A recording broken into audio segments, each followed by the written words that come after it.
প্ৰিয় দৰ্শক, মই সঞ্জীৱ। আপোনালোক সকলোকে সঞ্জীৱ মটিভেশ্যনৰ অন্য এটা ভিডিঅ'লৈ স্বাগতম জনাইছোঁ। পুনৰ এটি নতুন ষ্টৰী লৈ আপোনালোকৰ মাজলৈ আহিছোঁ।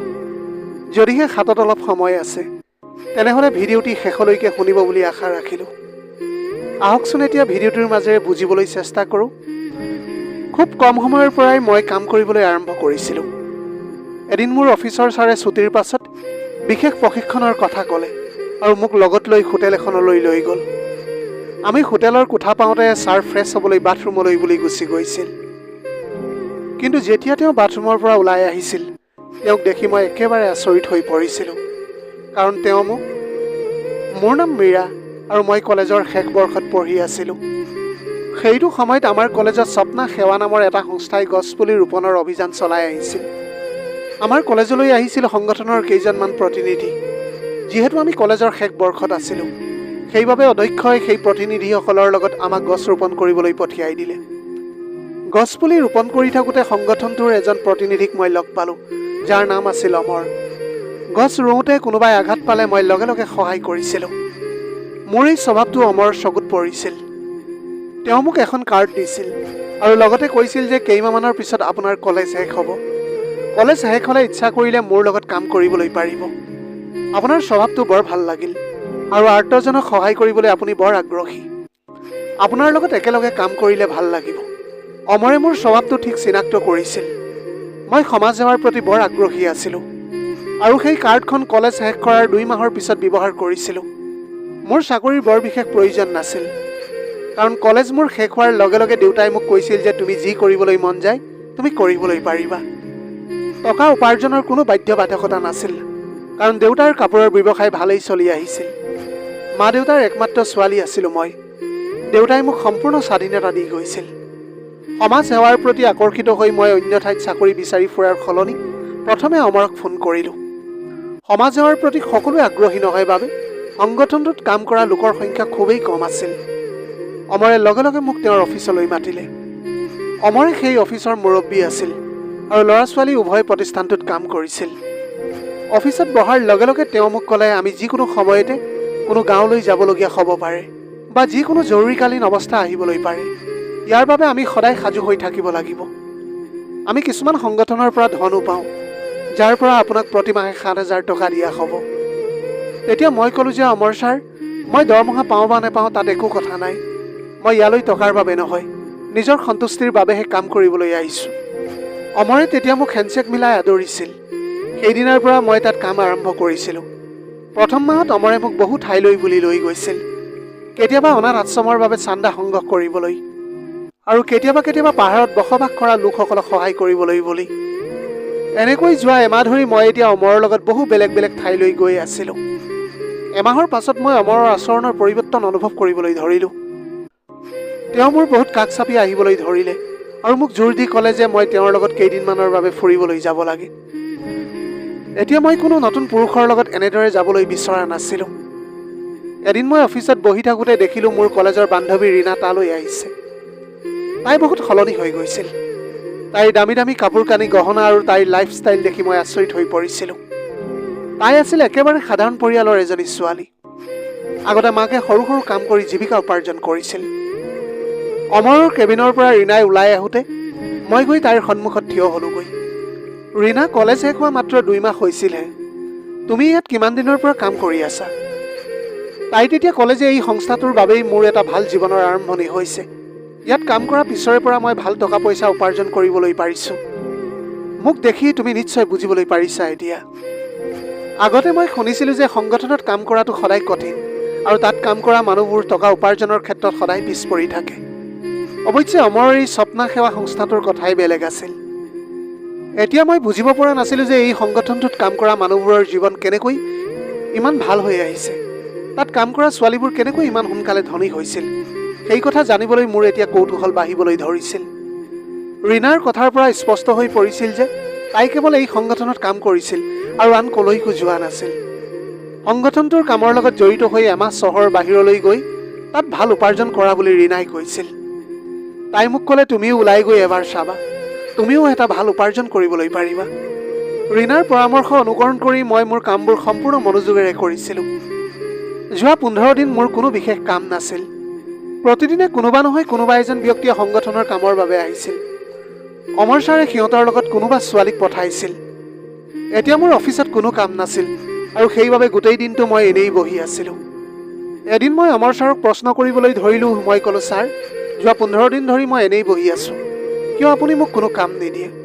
কিছুমান ছোৱালীয়ে বাৰে বাৰে কাম পাইছে, মই ইয়াত একো কাম নকৰাকৈ বহি আছোঁ। এতিয়া আপুনি মোকো ক'ৰবালৈ পঠিয়ালে ভাল আছিল। যদি মোক কোনো কাম নিদিয়ে তেন্তে মই এই প্ৰতিষ্ঠানটো এৰিব লাগিব। তেতিয়া অমৰ ছাৰে মোৰ কান্ধত ধৰি তেওঁৰ কেবিনলৈ বুলি লৈ গ'ল। কেবিনত সোমোৱাৰ লগে লগে মোক চকীখনত বহিবলৈ দিলে আৰু নিজে টেবুলতে বহি পৰিল। তেওঁ ক'লে, মীৰা, যদি প্ৰতিদিনে সমাজ সেৱা কৰিবলগীয়া হয় তেন্তে আপোনাৰ উপযুক্ত প্ৰশিক্ষণৰ প্ৰয়োজন হ'ব। আপুনি এতিয়াও আপোনাৰ কামত সম্পূৰ্ণ পাৰ্গত নহয়। সঁচাকৈ যদি আপোনাৰ কাম কৰিবলৈ মন যায় আৰু টকা উপাৰ্জন কৰিবলৈ বিচাৰে তেন্তে মোৰ পৰা ট্ৰেইনিং কৰিব লাগিব। তেতিয়া মই তেওঁৰ কথাত মান্তি হ'লোঁ। তেওঁ তেতিয়া ক'লে যে ঠিক আছে, আজি সন্ধিয়া ঘৰলৈ যাব নালাগে, মোৰ লগতে ওলাই আহিবা। অফিচ শেষ হোৱাৰ পাছত মই ঘৰলৈ যোৱাতকৈ অমৰ ছাৰৰ লগত যাম বুলি থিৰাং কৰিলোঁ। তেওঁ ক'লে, আমি ক'লৈ যাব লাগে মই পিছত ক'ম। মই ঘৰলৈ ফোন কৰি ক'লোঁ যে মোৰ অহাত অলপ পলম হ'ব, সেইবাবে যাতে মায়ে বাৰে বাৰে মোলৈ ফোন নকৰে। আমি গৈ থাকোঁতে বাটত তেওঁ বহু দুখীয়াৰ জুপুৰি দেখুৱাইছিল, যদিও কিন্তু অৱশেষত আমি এখন হোটেলহে পালোঁগৈ। হোটেল পোৱাৰ লগে লগে অমৰ ছাৰক সুধিলোঁ যে ইয়াত আমাক সমাজ সেৱাৰ কি প্ৰশিক্ষণ দিয়া হ'ব। অমৰ ছাৰে কম বুলি কৈ মোক হোটেলৰ কোঠালৈ বুলি লৈ গ'ল। কোঠাটোত সোমোৱাৰ লগে লগে তেওঁ টাইটো ঢিলা কৰি মোক সদায়ৰ দৰে কথা পাতিবলৈ ধৰিলে। তেওঁ ক'লে, মীৰা, তুমি বৰ এজনী স্মাৰ্ট ছোৱালী। কিছু প্ৰশিক্ষণৰ পিছত তুমিও মোৰ ষ্টৰত কাম কৰিবলৈ আৰম্ভ কৰিবা। মই সুধিলোঁ, ছাৰ, আমি ইয়ালৈ কি প্ৰশিক্ষণলৈ আহিছোঁ? প্ৰশ্নটো সোধাৰ লগে লগে অমৰ ছাৰে শান্ত হৈ আহি মোৰ ওচৰতে বহিল। মোক পানীৰ বটল এটা দিলে আৰু ক'লে, পানী অলপ খাই লোৱা, সতেজ হৈ লোৱা। তুমি সতেজ হ'লেহে মই তোমাক প্ৰশিক্ষণ দিবলৈ পাৰিম। তেওঁৰ কথাবোৰত মই অস্বস্তিকৰ অনুভৱ কৰিছিলোঁ। মই ক'লোঁ, মোৰ ইয়াত ভাল লগা নাই, ইয়াৰ পৰা ওলাই যাওঁ এতিয়া। যদিহে মোক কিবা এটা ট্ৰেইনিং দিবলৈ বিচাৰে তেনেহ'লে আপুনি অফিচতে দিব। মই উঠিবলৈ চেষ্টা কৰাৰ লগে লগে অমৰ ছাৰে মোৰ হাতত ধৰি ক'লে, ইমান খিংখিঙীয়া হোৱাটো ঠিক নহয়। মই তেওঁৰ উদ্দেশ্যটো বুজি পাইছিলোঁ আৰু মই তেওঁৰ হাতখন জোকাৰি হোটেলৰ পৰা ওলাই আহিলোঁ। মই সিদ্ধান্ত লৈছিলোঁ যে এতিয়াৰে পৰা মই এই সংগঠনটোত আৰু কাম নকৰোঁ। পিছদিনা মই অফিচলৈ নাযাওঁ বুলি সিদ্ধান্ত লৈছিলোঁ। মায়ে আজি অফিচলৈ কিয় নাযাওঁ বুলি সুধিলে। মই মাক ক'লোঁ যে মই কেইদিনমান ছুটি লৈছোঁ। তাৰ পাছত আৰু 3 দিন এনেকৈ পাৰ হৈ গ'ল আৰু মই ঘৰতে বহি থাকিলোঁ। অমৰ ছাৰৰ ফোনৰ ওপৰত ফোন আহি আছিল। মই তেওঁৰ ফোনটো ব্লক কৰি দিছিলোঁ। তথাপিও তেওঁ শ শ মেছেজ পঠালে। মোৰ মোবাইলত তেওঁ ক্ষমা বিচৰাৰ মেছেজবোৰে অবিৰামভাৱে আহি আছিল। মই মনতে সিদ্ধান্ত লৈছিলোঁ যে মই আৰু কেতিয়াও অমৰ ছাৰৰ লগত কথা নাপাতোঁ। কিন্তু পিছৰ কেইদিনমানৰ ভিতৰতে এনেকুৱা এটা ঘটনা ঘটিল যিটো আমি কেতিয়াও কল্পনাই কৰা নাছিলোঁ। সেইদিনাও প্ৰতিদিনৰ দৰে দেউতাই নিজৰ দোকানলৈ বুলি গৈছিল। দেউতাই ৰাতিপুৱা 8:30 বজাত ঘৰৰ পৰা ওলাই ঠিক 10 মান বজাত দোকান পায়গৈ। সেইদিনা দোকান পোৱাৰ লগে লগে ঘৰলৈ দেউতাৰ ফোন এটা আহিল। মাক দেউতাই কি কৈ আছিল সেইটো সময়ত মই জনা নাছিলোঁ, কিন্তু দেউতাৰ ফোনটো ৰিচিভ কৰাৰ লগে লগে মাৰ চকুৰ পৰা চকুলো বৈ আহিবলৈ ধৰিলে। মাৰ হাতৰ পৰা ফোনটো লৈ তাৰপিছত গম পালোঁ যে দেউতাৰ দোকানখন পৌৰসভাই ভাঙি পেলাইছে। দেউতাই লাখ লাখ টকা খৰচ কৰি দোকানখন সাজি দিয়া ঠাইখন যে এখন বেদখল অঞ্চলত আছে সেই কথা তেওঁলোকৰ কোনো ধাৰণাই নাছিল। যিজন ব্যক্তিৰ পৰা দেউতাই সেই ঠাইখন ক্ৰয় কৰিছিল তেওঁ ভুৱা নথি পত্ৰ বনাই দেউতাক বিক্ৰী কৰিছিল। দেউতাই 12 বছৰ সেই ঠাইত দোকান এখন চলাই আহিছিল, কিন্তু 12 বছৰৰ পাছত পৌৰসভাৰ দৃষ্টিত বেদখল হৈ পৰিল। দেউতাই একো ভুল কৰা নাছিল যদিও তেওঁক প্ৰতাৰণা কৰা হৈছিল। সেইটো সময়ত আমি কৰিব পৰা একোৱেই নাছিল, কাৰণ সেই ঠাইটুকুৰা বিক্ৰী কৰা মানুহজন তাত নাছিল। পৌৰসভাই দেউতাক 14 লাখ টকাৰ জৰিমনা বিহিলে। যদি দেউতাই জৰিমনা নিদিয়ে তেন্তে তেওঁ 7 বছৰ জেল হ'ব পাৰে বুলি কৈছিল। দেউতাৰ যিমানখিনি সঞ্চয় ধন আছিল সেইখিনি জৰিমনা পৰিশোধ কৰাতে খৰচ হৈ গৈছিল। অৰ্থাৎ আমাৰ ওপৰত পৰি গ'ল দুখৰ এটা পাহাৰ। কিছুদিন পাৰ হৈ গ'ল। ঘৰখনত এক অদ্ভুত নিস্তব্ধতা আহি পৰিছিল। মা আৰু দেউতাই তেওঁলোকৰ খাদ্যখিনিও সুখেৰে খোৱা নাছিল। মা আৰু দেউতাই কোৱা কথাবিলাক মই এতিয়া শুনিছিলোঁ। মায়ে দেউতাক কৈ আছিল যে আমাৰ যদি এটা ল'ৰা হ'লে এই কঠিন সময়ত টকা উপাৰ্জনৰ কিবা এটা উপায় বিচাৰিলেহেঁতেন আৰু আমাক সহায় কৰিবলৈ পাৰিলেহেঁতেন। এই সমস্যাৰ পৰা ওলাই আহিলোহেঁতেন। কিন্তু এতিয়া ঈশ্বৰে আমাক মাত্ৰ এটা সন্তান দিলে, আৰু সেইজনী ছোৱালীৰ ৰূপত। মায়ে অনুভৱ কৰিছিল যে আমাৰ ছোৱালীজনীয়ে সোনকালে একো কৰিব নোৱাৰে। মাৰ কথা শুনি মই অনুভৱ কৰিলোঁ যে মোৰ মা দেউতাৰ মতে মোৰ কোনো কামেই নাই। এতিয়া কথাটো শুনাৰ পিছত নিজকে বহু সেৱা জ্ঞান কৰিছিলোঁ। দেউতাৰ উপাৰ্জন ভাল আছিল বাবে কাম কৰাৰ কোনো প্ৰয়োজন অনুভৱ কৰা নাছিলোঁ। সেই নিশা মাৰ কথা শুনি মই মোৰ ৰুমলৈ গ'লোঁ। দুচকুৰে চকুলো ওলাই আহিল। মাৰ কথাত মাক দেউতাকৰ কাৰণে একো কৰিব পৰা নাই যেন অনুভৱ হ'ল। হঠাতে মোৰ মোবাইললৈ অমৰ ছাৰৰ ফোন আহিল। মই ফোনটো তুলি কালিলৈ স্বপ্না সেৱালৈ আহিম বুলি ক'লোঁ। পিছদিনা স্বপ্না সেৱা সংস্থা পালোঁগৈ। তালৈ গৈ পোৱাৰ পাছত ৰীণাক দেখা পালোঁ। ৰীণাই তাইৰ এগৰাকী বান্ধৱীক সংগঠনটোত যোগদান কৰিবলৈ লৈ আহিছিল। তাইৰ জীৱনশৈলী সলনি হোৱা দেখি তাইৰ বান্ধৱীয়ে অনুপ্ৰাণিত হৈছিল। স্বপ্না সেৱাত কাম কৰাৰ পিছত ৰীণাৰ আৰ্থিক অৱস্থা বহুত ভাল হৈ গৈছিল। তাই মোক কৈছিল যে এতিয়া তাই নিজৰ ঘৰ এখন কিনিবলৈ ওলাইছে। এতিয়া মই স্বপ্না সেৱালৈ আহিছিলোঁ সমাজকৰ্মী হিচাপে নহয়, টকা উপাৰ্জন কৰাৰ আশাত। মই অমৰ ছাৰৰ কেবিনলৈ গ'লোঁ। মোক দেখি অমৰ ছাৰে মোৰ ওচৰত ক্ষমা খুজিবলৈ ধৰিছিল। মই ক'লোঁ, আপুনি মোৰ ওচৰত ক্ষমা বিচৰাৰ কোনো প্ৰয়োজন নাই। তাত কি হৈছিল সেইবিলাক মই এতিয়া সম্পূৰ্ণৰূপে পাহৰি গৈছোঁ। এতিয়া আপুনি কওকচোন, ৰীণা আৰু অন্য ছোৱালীবিলাকে ইয়াৰ পৰা কেনেকৈ ইমান টকা উপাৰ্জন কৰে? আজি মই টকা উপাৰ্জনৰ আশাত ইয়ালৈ আহিছোঁ। তেতিয়া অমৰ ছাৰে লাহেকৈ হাঁহি এটা মাৰি মোৰ মুখত হাত থৈ ক'লে, মীৰা, তুমি একেবাৰে চিন্তা নকৰিবা। তুমি ইমানেই ধুনীয়া যে তুমি বেছি কষ্ট কৰাৰ কোনো প্ৰয়োজন নহ'ব। অহা 15 দিনত মই তোমাৰ জীৱনটোকে সলনি কৰি দিম। সেইদিনা সন্ধিয়া অমৰ ছাৰে মোক আগতে লৈ যোৱা হোটেলখনলৈ বুলি লৈ গ'ল। তেতিয়া তেওঁ কয় যে এইটো তোমাৰ প্ৰশিক্ষণৰ প্ৰথম পৰ্যায় হ'ব। যদি মোক আপ্লুত কৰিব পাৰা তেন্তে তুমি ধনী হ'বলৈ পাৰিবা। যদি মই তোমাৰ ওপৰত আপ্লুত হওঁ তেন্তে তোমাৰ এটা ভাল চাকৰি হ'ব আৰু এনেকৈ তুমি বহুত টকা উপাৰ্জন কৰিবলৈ সক্ষম হ'বা। মই ওপৰৰ পৰা তললৈ অমৰ ছাৰৰ ফালে চাইছিলোঁ। তেওঁৰ বয়সটো মোতকৈ অলপ বেছি আছিল। আৰু আপুনি মোৰ লগত এনেকুৱাখিনি কথা পাতিবলৈ বিচাৰিছে? অমৰ ছাৰে উত্তৰ দিলে, মীৰা, তুমি নিজেই সিদ্ধান্ত ল'বা, তুমি টকা উপাৰ্জন কৰিবলৈ বিচৰা নে ভাষণ দিবলৈ বিচৰা। মই কোৱা কথাখিনি যদি বুজিছা তেন্তে ইয়াতেই থাকা, নহ'লে তুমি যাবলৈ পাৰা। মোৰ বাধ্যবাধকতাৰ কথা ইতিমধ্যে অমৰ ছাৰক কৈছিলোঁ। মই ক'লোঁ, আপুনি মোক এনেকৈ যাবলৈ নিদিব। মোৰ পৰা আপুনি কি আশা কৰিছে সেয়াও মই বুজি পাইছোঁ। কিন্তু এইটো মুহূৰ্তত মই সেইবোৰৰ বাবে একেবাৰে সাজু হোৱা নাই।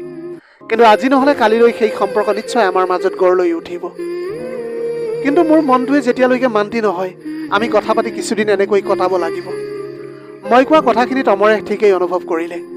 তেওঁ ক'লে, মীৰা, মই লগ পোৱা সকলো ছোৱালীতকৈ তুমি বহুত পৃথক। তোমাৰ সৌন্দৰ্য আৰু বুদ্ধিমত্তা অনন্য। ইচ্ছা কৰিলে মই তোমাক বিয়া কৰাবলৈ সাজু। সেইজন মানুহক বিয়া কৰাবলৈ মোৰ একেবাৰে ইচ্ছা নাছিল। সেইটো সময়ত মোৰ মনত কেৱল মাৰ কথাটোহে দৌৰি আছিল। মাৰ মনত এটা ভুল ধাৰণা আছিল যে মই ছোৱালী, গতিকে মই জীৱনত একোৱেই কৰিব নোৱাৰোঁ। তেওঁৰ কথাই মোৰ আত্মসন্মানত পোনপটীয়াকৈ আঘাত দিছিল। চকুৰ সন্মুখত কেৱল টকাহে এতিয়া মোৰ উপঙি আছিল। সেই মানুহজনে কেতিয়াবা মোৰ চুলিত আদৰ কৰি আছিল আৰু কেতিয়াবা মোৰ বহুত ওচৰলৈ আহিছিল। মই তেওঁক মোৰ সীমা অতিক্ৰম কৰিবলৈ দিয়া নাছিলোঁ। প্ৰায় 3 ঘণ্টামান হোটেলৰ কোঠাত অমৰ লগত বহি থাকিলোঁ। 3 ঘণ্টা ধৰি মোৰ লগত প্ৰেমৰ কথাবিলাক কৈ আহিছিল। মই তেওঁৰ কথাত একমত হৈ আহিছিলোঁ, কাৰণ তেওঁ কোৱা কথাবোৰত মোৰ একেবাৰে আগ্ৰহ নাছিল। সেইদিনাখন মোৰ আগত প্ৰকাশ কৰা মৰমৰ কথাবোৰৰ বাবে তেওঁ নিজেই মোক টকা দিছিল। কোনো কাম নকৰাকৈয়ে মোৰ হাতত 8,000 টকা দিছিল। ঘৰ পোৱাৰ লগে লগে সেই 8,000 টকা নিৰাপদে মোৰ আলমাৰীত ৰাখিলোঁ। মই এতিয়া সিদ্ধান্ত লৈছিলোঁ যে অলপ বেছি টকা জমা কৰি মাৰ হাতত গতাই দিম। পিছদিনাও কামৰ অজুহাতত স্বপ্না সেৱালৈ বুলি গ'লোঁ। তাত উপস্থিত হোৱাৰ লগে লগে অমৰে মোক চিনেমা চাবলৈ লগত লৈ গ'ল। কেৱল এয়াই নাছিল, তেওঁ মোক গোটেই দিনটো তেওঁৰ লগত ঘূৰাই ফুৰাইছিল। অলপ সময়ৰ ভিতৰতে 10 দিন এনেকৈ পাৰ হৈ গৈছিল। অমৰে মোক কেতিয়াবা 8,000 আৰু কেতিয়াবা 13,000লৈকে টকা দিছিল। যোৱা 10 দিনত মই অমৰৰ লগত বহুত ঘনিষ্ঠ হৈ পৰিছিলোঁ। এবাৰ মই অমৰ ছাৰক এটা প্ৰশ্ন সুধিছিলোঁ। এতিয়া আমাৰ সম্পৰ্কটো যথেষ্ট ঘনিষ্ঠ হৈ পৰিছে, গতিকে মই আপোনাক এটা কথা সুধোঁ, ৰীণাৰ দৰে ছোৱালীবোৰেও একেধৰণৰ কাম কৰি টকা উপাৰ্জন কৰে নেকি? অমৰে মোক সেই কথাৰ কোনো উত্তৰ নিদিলে। সি মাত্ৰ এটা হাঁহি মাৰিলে। সেইদিনা অমৰে মোক হোটেললৈ লৈ গ'ল। ৰুমত সোমোৱাৰ লগে লগে অমৰে মোক চুবলৈ ধৰিছিল। মই ক'লোঁ, এতিয়াও মোৰ মনটো সাজু হোৱা নাই। কিন্তু অমৰে মোৰ কথা শুনিবলৈ সাজুৱেই নাছিল। তোমাৰ লগত আড্ডা মৰাৰ ইচ্ছা মই পূৰণ কৰিলোঁ। এতিয়া মোক বেছি জোকাব নালাগে। মই তোমাক যিমান বিচৰা সিমান টকাই দিম। অমৰে এতিয়া মোক 15 লাখ টকা দিম বুলি কৈছিল। সেই পৰিমাণৰ কথা শুনি খন্তেক সময়ৰ বাবে মই তেওঁৰ লগত সময় কটাবলৈ সাজু হৈ গ'লোঁ। যেতিয়া তেওঁ মোৰ অতি ওচৰলৈ আহিছিল, হঠাতে সকলো মোৰ বাবে ঘৃণনীয় যেন লাগিবলৈ ধৰিল। কাৰণটো হ'ল, সেইটো সময়ত দেউতাই দিয়া শিক্ষাৰ কথা কিছুমান মনত পৰিছিল। দেউতাই মোক সৰুৰে পৰাই সেই কথা শিকাইছিল যে নিজৰ সততা কেতিয়াও ত্যাগ কৰিবলৈ নালাগে আৰু টকাৰ স্বাৰ্থত নিজৰ সন্মান কেতিয়াও হেৰুৱাব নালাগে। দেউতাৰ কথা মনত পৰাৰ লগে লগে মই অমৰক মোৰ পৰা আঁতৰাই ঠেলি দিলোঁ। মোৰ পৰা আঁতৰি যাবলৈ সি সাজু নাছিল। মোৰ ইচ্ছাৰ বিৰুদ্ধে জোৰ জবস্তি কৰিবলৈ চেষ্টা কৰিবলৈ ধৰিলে। মই অমৰৰ পৰা এতিয়া মুক্তি পাব লাগে। সেইবাবে নেইনাক ফোন কৰিলোঁ। নেইনা মোৰ বান্ধৱী আছিল। তাই এগৰাকী সাংবাদিক আছিল। অমৰে মোক অনা হোটেলখনৰ একেটা অঞ্চলতে নেইনাই প্ৰায় থাকিছিল। সেই হোটেলখনত কিছু অবৈধ কাৰ্যকলাপ সংগঠিত হোৱাৰ তাই সন্দেহ কৰে। মই তাইক ফোন কৰাৰ লগে লগে অলপ সময়ৰ ভিতৰতে তাই তাইলৈ আহিল। তাই তেতিয়া আহি এই সাংবাদিকতা আৰম্ভ কৰি টিভিত বাতৰি লাইভ দেখুৱাবলৈ আৰম্ভ কৰিলে। সেই অমৰৰ লগত মোকো টিভিত দেখা গ'ল। অমৰে স্বপ্না সেৱাৰ সংস্থাৰ আঁৰত অবৈধ ব্যৱসায় কৰি আহিছিল।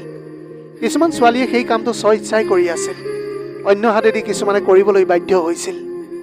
অমৰৰ সকলো অবৈধ কাম এতিয়া ওলাই আহিছিল। যোৱা কেইদিনমানত মই অমৰৰ সকলো কথা বুজি পাইছিলোঁ। এই ঘৃণনীয় মানুহজনৰ সত্যতা মই সকলোৰে আগত প্ৰকাশ কৰিছিলোঁ। হয়তো সেইটো সময়ত মোৰ মা দেউতায়ো মোক বাতৰি লাইভত দেখিলে। অলপ সময়ৰ ভিতৰতে মা দেউতাও তাত উপস্থিত হ'লহি। দেউতাই মোৰ বাবে বৰ গৌৰৱ কৰিছিল।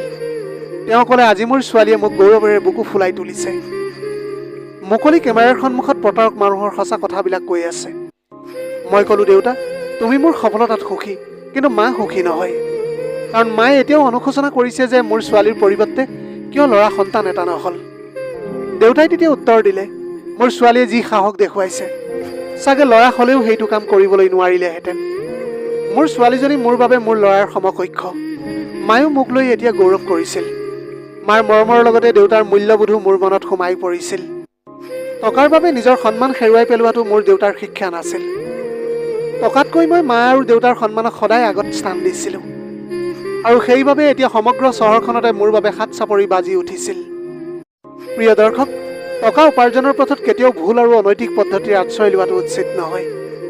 টকাৰ পিছত দৌৰি থাকোঁতে আমি আমাৰ মূল্যবোধ আৰু নীতি নীতি একেবাৰে পাহৰি যোৱা উচিত নহয়। সঠিক পদ্ধতিৰে উপাৰ্জন কৰা ধনে আমাক সমাজত সন্মান কঢ়িয়াই আনে আৰু আত্মসন্তুষ্টি প্ৰদান কৰে। ইয়াৰ বিপৰীতে বেয়াকৈ পোৱা ধনে মাত্ৰ খন্তেক সময়ৰ বাবে সুখ আনি দিয়ে। অন্য হাতেদি ই আমাৰ জীৱনটোকে নষ্ট কৰিব পাৰে। জীৱনত স্থায়ী সফলতা আৰু সন্মান লাভ কৰিবলৈ হ'লে সততা আৰু নৈতিকতা অনুসৰণ কৰিবই লাগিব। প্ৰিয় দৰ্শক, এয়াই আছিল আজিৰ কাহিনীৰ ভাগ। আজিৰ ভিডিঅ'টি কেনেকুৱা লাগিলে জনাব। যদি ভাল লাগিল তেনেহ'লে লগৰ বন্ধু বান্ধৱীসকলৰ মাজত শ্বেয়াৰ কৰিবলৈ নাপাহৰিব। আপোনালোকৰ গোটেই জীৱনটো হাঁহিৰে উপচি পৰক। পাৰিলে দুখীয়াজনক অলপ সহায় কৰিবলৈ চেষ্টা কৰিব। আপোনালোকৰ অকণমান সঁহাৰিয়ে যদি কোনোবা এজন দুখীয়াৰ জীৱনটো সলনি কৰিবলৈ পাৰে, তাতকৈ পুণ্যৰ কাম আৰু এইখন পৃথিৱীত একোৱেই হ'ব নোৱাৰে। Have a nice day.